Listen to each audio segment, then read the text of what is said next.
దేవుని నామములో స్తోత్రములండి. ఈనాటి ధ్యానాంశము కాలములని తెలుసుకొనుట. రోమాపత్రిక 13 అధ్యాయం 11 వచనము.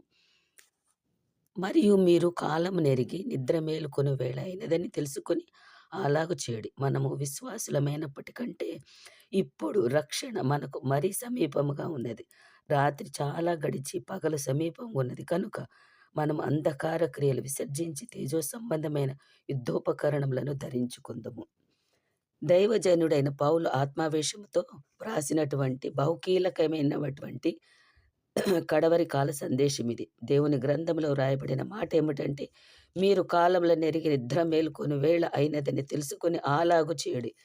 దేవుని ప్రజలకు కాలములు తెలియాలట. ఇది ఏ సమయము గుర్తుపట్టి ఆ రకంగా ఉండాలట. దేవుని సంగమునకు మరి విశేషముగా దేవుని సేవకులకు, క్రైస్తవులకు, విశ్వాసులకు, భక్తులకు కాలములను, సమయములను గుర్తుపట్టగలిగే కృప దేవుడు ఖచ్చితంగా ఇచ్చాడు. కాబట్టి గుర్తెరగాలి. యెషయా గ్రంథము 21 అధ్యాయము 11 వచనములో, కావలివాడ రాత్రి ఎంత వేళైనది, కావలివాడ రాత్రి ఎంత వేళైనది అని ఒకడు షేయూరులో నుండి కేకలు వేసి నన్ను అడుగుచున్నాడు. కావలివాడు ఉదయమునగు రాత్రియునగు మీరు విచారింప గోరినట్ల విచారించుడి, మరలా రండి అనుచున్నాడు.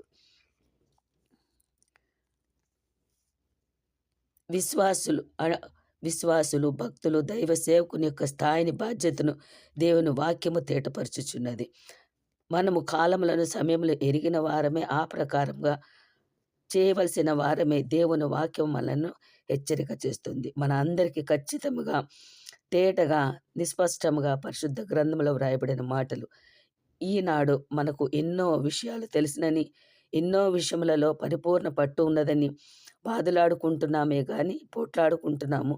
మాకు శక్తి సామర్థ్యాలు కలవని సాంకేతిక పరిజ్ఞానం వాడుకొని ప్రతిదానికి మనము ఆర్గ్యూ చేస్తూ ఉంటాము. జ్ఞానమని అబద్ధముగా చెప్పబడిచిన విపరీతమైన వాదములలో విపరీతముగా వాదులాడుచున్న వారు ఈ రకముగా హడావిడి చేస్తున్నారని పౌలు ఏనాడో చెప్పాడు కదా.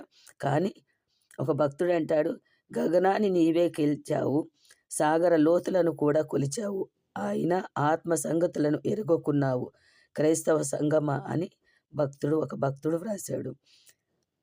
దేవుని వాక్యము సూటిగా అడుగుచున్న మాట ఇది. ఏ కాలమో ఏ సమయమో మనం గుర్తుపట్టాలంట. కాలముల నెరిగి, సమయముల నెరిగి దాని ప్రకారము జీవించాలంట.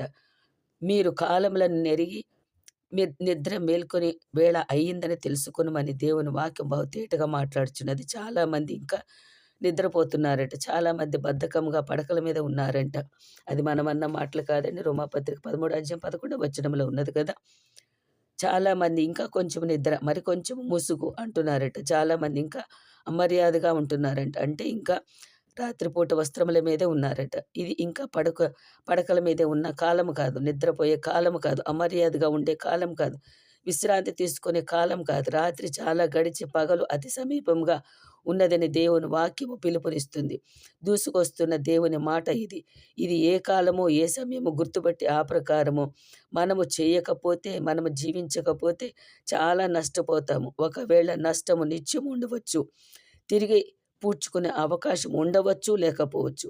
ఏశావు దాని కొరకు శ్రద్ధగా ఎంతగా వెతికినాను, కన్నీళ్లతో వెతికినాను, మారు మనసు పొందే అవకాశము లేక విసర్జింపబడిన వాడయ్యానని మనకి బైబిల్లో వ్రాసి ఉన్నది కదా. ఏశావు విషయంలో యేసు అప్పగించిన తర్వాత నేను ఎరుగునని ముమ్మారు బొంకిన తర్వాత కోడి కూస్తే తుళ్ళిపడ్డ పేతురు యేసుక్రీస్తు తన వైపు చూస్తున్నప్పుడు పేతురు ఎంతగానో పశ్చాత్తాపడినట్లుగా వాక్యములో వ్రాసి ఉన్నది. జరగాల్సిన నష్టం జరిగిపోతున్నట్లుగా కళ్ళ ముందు కనబడుతూ ఉంటే కుమిలిపోతున్నాడు, బాధపడుతున్నాడు యూదా. యేసును అప్పగించిన తర్వాత ఈ పాపిష్టి సొమ్ము రక్తపు గూడుగా ఉందని తిరిగి ఇస్తే కూడా ఎవ్వరు కూడా తీసుకోలేకపోతే అతడు ఉరిపోసుకొని ప్రేగులు బయటకు వచ్చి చనిపోయాడట యూదా. ఈ వైనాన్ని మనం అపోస్తల కార్యంలో మనకు హెచ్చరిక చేస్తుంది. ఆ తర్వాత ఎంత ఏడ్చినా, ఆ తర్వాత బాధపడితే, పశ్చాత్తాపడితే ఏమి లాభము, ఏమి ప్రయోజనం ఉంది? అదేవిధంగా ఆదికాండం 9 అధ్యాయం 20-29 వచనములలో హాము వలె వేరే వాళ్ళ యొక్క గుడారపు సంగతులు ప్రచారము చేస్తున్నావా? తిండి తప్ తిండి తప్ప వేరొక విషయము మీద మనసు పెడుచున్నావా? మీరు కాలములో నెరిగి నిద్ర మేల్కొని వేళ అయినదని తెలుసుకొనుడని చెప్పుచున్నాడు. ఇంకా కొంచెం మంచం మీద ఉన్నవారులారా, వెలుగులోనికి రాని వారులారా, మత్తుగా ఉన్నవారులారా, ఇంకా మంచం మీద ఉన్న వారందరికీ కూడా పరమగీతంలో 2వ అధ్యాయంలో మనకి చెప్పుచున్న మాట ఏమంటే,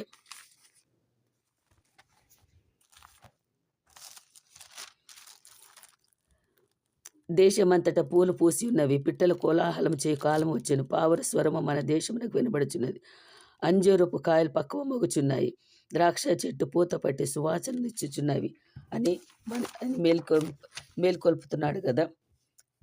పువ్వులు పూస్తున్నాయట, కేరింతలు కొడుతున్నాయి పక్షులు, గూళ్ళకు ఎగిసిపోయే కాలం వచ్చిందని రెక్కలు కొట్టుకొని ఎగిరి వస్తున్నాయట. కానీ దేవుని పిల్లలు మాత్రం ఇంకా మంచం మీద ఉండిపోయారని, నిద్రపోతున్నారని దేవుడు చాలా బాధపడుతున్నాడంట.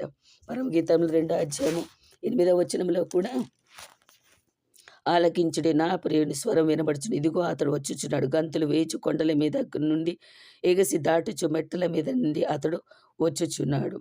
ఆలకించుడి, నా ప్రియుడు వచ్చుచున్నాడు, కొండలు దాటి మెట్టలు దాటి వచ్చుచున్నాడు, ఆయన స్వరము వినబడుచున్నది. చుట్టుప్రక్కల వారందరినీ, యెరూషలేము కుమార్తెలను జాగృతం చేసిన షులమితి ప్రతి వారిని కూడా ఆయత్తపరచుచున్నది. ఆ మాట వినబడింది కదా. మనము కూడా మరి దేవుని వచ్చే ఆ యొక్క స్వరమును మనం విందాము, మనం కూడా సిద్ధపడతాము. దేవుడి వాక్యంతో మనందరినీ కూడా సిద్ధపరచును గాక. ఆమేన్.